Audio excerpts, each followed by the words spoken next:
കുറച്ച് ഐറ്റംസ് മാത്രം വെച്ചിട്ട് ഉണ്ടാക്കാൻ പറ്റുന്ന ഒരു അടിപൊളി കറിയാണ് തക്കാളി കറി.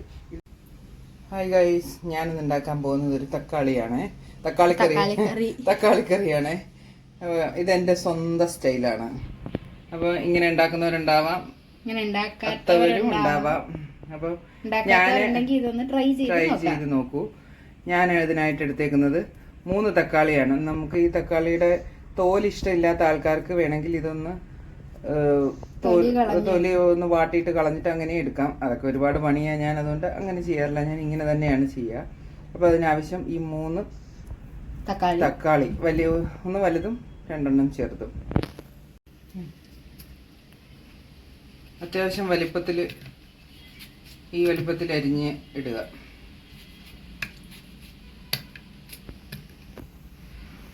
നമ്മുടെ തക്കാളി എല്ലാം നമ്മൾ അരിഞ്ഞു. ഇനി അതിലേക്ക് അത്യാവശ്യം വലിപ്പമുള്ള 4 പച്ചമുളകാണ് ഞാൻ എടുത്തിരിക്കുന്നത്. തക്കാളിയിൽ ഒരു ഇത്രയും ഭാഗം ഞാൻ മാറ്റി വെച്ചിട്ടുണ്ട്. ഇത് ഞാൻ എന്തിനാണെന്ന് പറയാം. അതിലേക്ക് നമ്മൾ ഒരു 1/4 സ്പൂൺ മഞ്ഞൾപ്പൊടിയും ഒരു ആവശ്യത്തിനുള്ള ഉപ്പല്ല, വെറുതെ ഈ തക്കാളിയിൽ പിടിക്കാൻ വേണ്ടിയിട്ടുള്ള ഉപ്പ്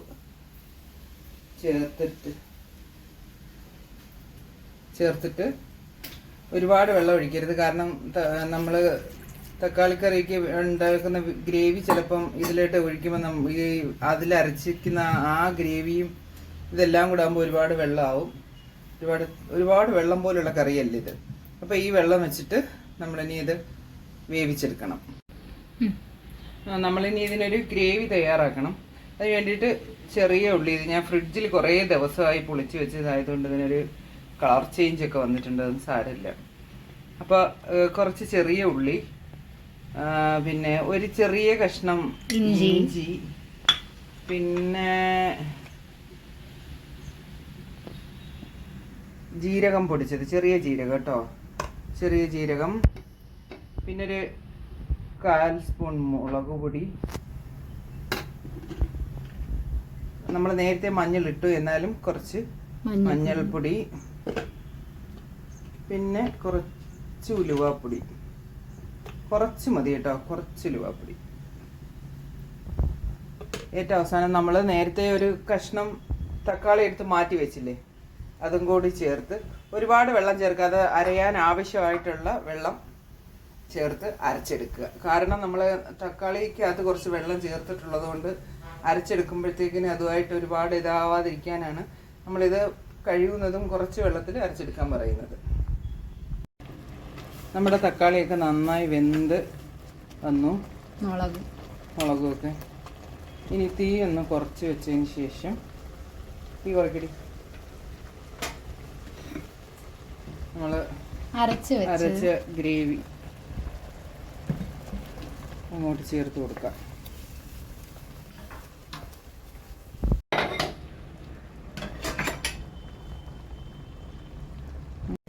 എന്നിട്ട് നമ്മൾ നേരത്തെ തക്കാളിക്കകത്തുള്ള കുറച്ച് വെള്ളവും കൂടെ ഉണ്ടല്ലോ, അപ്പോൾ അതും കൂടെ നോക്കിയതിന് ശേഷം വേണം നമ്മൾ വെള്ളം ചേർക്കാൻ. ഒരു കുറുകിയ ചാറോട് കൂടിയ വെള്ളമാണ്, കറിയാണേ. അപ്പോൾ തീർച്ചയായിട്ടും നിങ്ങൾ നോക്കിയതിന് ശേഷം ചേർക്കുക.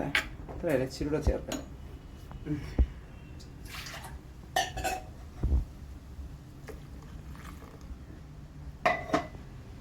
അപ്പം ഞാൻ ഇത്രയും ചാറോട് കൂടിയാണ് എടുക്കുന്നത്. അപ്പം നിങ്ങൾക്ക് ചാറ് കൂടുതലായിട്ട് കുറുകിയതല്ല ഇഷ്ടമില്ലാത്തവർക്ക് അങ്ങനെയും ചെയ്യാം. ഇനി ഇത് ചെറിയ തീയിലിരുന്നൊന്ന് തിളക്കട്ടെ. കാരണം നമ്മൾ ഒരു തക്കാളി പച്ച ചേർത്തല്ലോ, അതുകൊണ്ട് ഇനി ഒരുപാട് നല്ല തീയിൽ തിളപ്പിക്കാൻ പാടില്ല. അപ്പോൾ ഒന്ന് തിളച്ചേർട്ടെ. ചെറുതായിട്ട് തിള വന്നു. ഇനി നമ്മൾ ആവശ്യത്തിന് ഉപ്പ് ചേർക്കണം. ഉപ്പ് ചേർത്ത് നന്നായിട്ട് ഇളക്കി കൊടുക്കണം. നല്ലൊരു മണമൊക്കെ വരുന്നുണ്ട്. ശ്യാമിക്ക് ഇഷ്ടമല്ല തക്കാളി കറി അല്ലേ. നമ്മുടെ തക്കാളിക്കറി റെഡിയായി. ഇനി ഇതിലേക്ക് വറുത്തിടുന്ന ഒരു ജോലിയേ ഉള്ളൂ. ഒരുപാടിട്ട് തിളപ്പിക്കരുത്, കാരണം അതിൻ്റെ ആ ഒരു നാച്ചുറൽ മണവും പോവും, ചിലപ്പം നാളികേരം അങ്ങ് പിരിയുകയും ചെയ്യും. ഓക്കെ,